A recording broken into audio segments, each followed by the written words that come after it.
Hey, what's up, everybody? We're back with a new video. Today, I'm just going to be talking about everything that happened in free agency. Now, I haven't made separate videos on, one topic, I don't know, Gordon Hayward to the Hornets. I'm going to make one big video about everything in the Eastern Conference, and then one big video about everything in the Western Conference. So I don't, pollute your subscription box. But, here we are, the first team, the Philadelphia 76ers. In my opinion, had one of the best off seasons. First thing they did, they traded Horford immediately. They had to give up a first-round pick so a team could take on his contract. That team was the Thunder. And they got Danny Green in return. I really like that. 3-and-D player. But he's not a perimeter creator. I'd rather have them have a perimeter creator other than Ben Simmons. They could come off the bench and also shoot threes rather than a 3-and-D player, because I think their defense is fine right now. Because, they have Ben Simmons. And then they signed Dwight Howard. This is a big red flag. I am confused, and I don't even know. I'm just super confused. Dwight Howard is going to be starting at power forward, according to reports. Embiid and Dwight Howard in the front court. If this was 1970, I would love that. That'd be great, but it's not. It's 2020. You have to shoot threes now. They just traded one big man that doesn't shoot and re-signed another big man that doesn't shoot. It's questionable. And then they traded for Seth Curry, not Steph. I know. Steph Curry would be crazy. I'd love that fit in the Sixers, but it's not Steph. It's Seth. But fun fact, Seth Curry's wife is, Doc Rivers' daughter. So Seth will be playing with his father-in-law, so I don't know. Maybe chemistry's better there? Who knows? Hey, before we continue the video, I'm just going to remind you to subscribe. I want subscribers. Subscribe right now. Do it. Well, I want to talk about the Toronto Raptors next, but before I talk about the Raptors, because they haven't really done much, congratulations to these 4 players for getting a bag. They all earned max contracts this year, and most of them were, I would say they all deserve it. Donovan Mitchell and Tatum both definitely deserve it. Mitchell, what the heck? Mitchell only had a $5 million contract because he was drafted 12th overall. Not even 5. He had a $1 million contract. And Tatum obviously was drafted 3rd, so he had $9 million. And congratulations to them. They're both all-stars. Tatum was almost an all-star starter, but, Pascal Siakam and Jimmy Butler were over him. And then on the other side of the screen, we have De'Aaron Fox and Brandon Ingram. Brandon Ingram, I think, just an all-star so he can get more money. I'm not sure how that works. I believe all-stars get $32 million.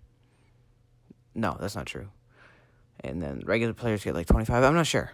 But I know the max money they can get is different between all-stars and non-all-stars. So De'Aaron Fox is not getting paid as much as them, I'm pretty sure. But congratulations to them all. And now, next team, whatever. We have Ibaka for Baines. This is not a trade. Ibaka, he actually signed with the, what do you call them? Oh my God, I can't remember the name. The Clippers. And then Baines signed with the Raptors. And Fred VanVleet re-signed. So it's pretty much just going to be the same team, but without Serge Ibaka. I like Serge Ibaka more than Baines. And I don't know. I don't think they're going to be worse because of it. This team is just very boring. These next 2 teams haven't done very much, so I'm just going to put them together and tell you about it quickly. We'll start with the Nets because they're on the left. The Nets signed Jeff Green, and Garrett Temple went to the Bulls. Nothing big. Oh, they re-signed Joe Harris, too. Nothing too big there. I guess I'd rather have Jeff Green than Garrett Temple because, Jeff Green is more versatile in my opinion. And then the Magic haven't done much either. I just put them in to congratulate them for finally drafting a point guard. Congratulations, Magic. these next teams also haven't done much, so I'm just going to quickly, say what's going on. The Bulls drafted Patrick Williams at 4th. Everybody was surprised about that, but it's not crazy surprising. The Bulls tried to trade down to get like the 8th pick, but nobody wanted the 4th pick because it's a top 3 heavy draft. Wiseman, LaMelo, and Anthony Edwards. So the 4th pick wasn't really going to get traded, so they just took Patrick Williams at number 4. The Cavaliers drafted Isaac Okoro. Nice 3-and-D wing. I'm glad they drafted him and not another point guard. The Wizards, John Wall requests a trade, but then they take back that report and say, no, John Wall did not request a trade. Or that's what the Wizards say. So I'm not too sure if he requested a trade or not, so I'm not going to get too deep into it. And they re-signed Davis Bertans. We officially have the Houston Rockets 2.0. The Houston Rockets of the 2020, 2021, I don't even know what I'm saying.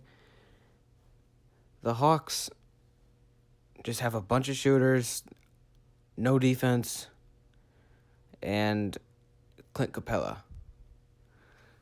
The Hawks signed Danilo Gallinari, 20 point per game, shooter, and Bogdan Bogdanovic, a shooter, alongside Trae Young, a shooter. Okay, Trae Young's more than just a shooter, but what I'm saying is he's not a defender. Gallinari's not a defender. Bogdan is not a defender. John Collins is not really a defender. Clint Capella, he's a rim protector. Fine. The Hawks have no perimeter defense. If the Hawks play anybody with any guard that is slightly above average, they're going to drop 40. I don't even know what to say. The Hawks had a great offseason. I just wish. Oh, I almost dropped my phone. I wish they would have went for Drew Holiday more than they did. I wish they traded for Drew Holiday, but the Bucks got him, and I can't go back and change history. All right, never mind. They also signed Chris Dunn off the bench, who is an all-defensive guard. Never mind. I lied. My bad. So they do have defense. Never mind. All right, these two might be the last 2 teams of the video, but here we go. The Heat, they signed Mo Harkless and Avery Bradley. Avery Bradley right off the Lakers team. The Lakers have improved after winning a championship, though. More on that next video. And the Hornets signed Gordon Hayward to another $30 million contract. Oh my God. Again? Hayward's on like a $4 million less contract after not even being close to being an all-star. He got a $30 million contract because he was an all-star. Now he's still getting paid that money by a team that thought he was good enough to get that money. I don't even know what I'm saying. I'm just blah, blah, blah. I don't know what I'm saying. Ugh. All right, enough about Hayward and this weird, massive contract for no reason because he literally did nothing when he was in Boston. At least he did a lot in Indy. Not Indy, what am I saying? Utah. LaMelo Ball, drafted by the Hornets, number 3. If you watched my mock draft video, then that's what I said. LaMelo going number 3.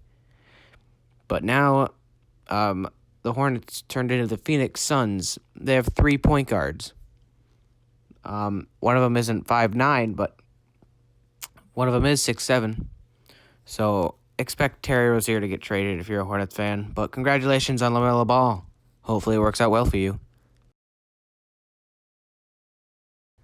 So the Bucks finally making moves to keep Giannis happy.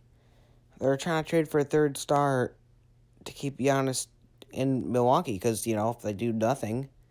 Because right now, the team surrounded by Giannis is a championship team. That's their problem. They're a regular season team. So they're trying to bring in more stars for the playoffs. I'm not really sure. I'm not a Bucks fan. So if they don't surround Giannis with another star, Giannis leaves. But if they do, and they start winning, Giannis stays. That's basically what I think. But they traded for Drew Holiday. They had to give up, what's his name? George Hill and a couple picks, I think. But they got Drew Holiday. Great trade for the Bucks. The other teams involved, You'll catch it in the Western Conference video. I'm not really sure. The Pistons as well. If you want a dumb trade, look no further. The Pistons traded their youth, their only young player, Luke Kennard, for Sadiq Bey, the 19th pick. The Pistons tanked by trading who they tanked for. Does that make sense? No, not at all. They traded a young player in order to tank. That's dumb. That's what you don't do. You trade your veterans if you're trying to tank. Trade Blake Griffin. But at least they drafted Killian Hayes. And they lost out on Christian Wood, a 20-point-a-game scorer, once Drummond left. But it's fine because they got Jeremy Grant to replace him too. But I'm not really sure. The Pistons are weird. Hey, not bad. You made it to the end of the video. Congratulations. Now, subscribe, please. This took me a little while doing the research and stuff. Western Conference video coming out soon. I don't know. Leave a like, too, while you're at it. Tell your friends to subscribe. Actually, yeah, do it right now. Do it.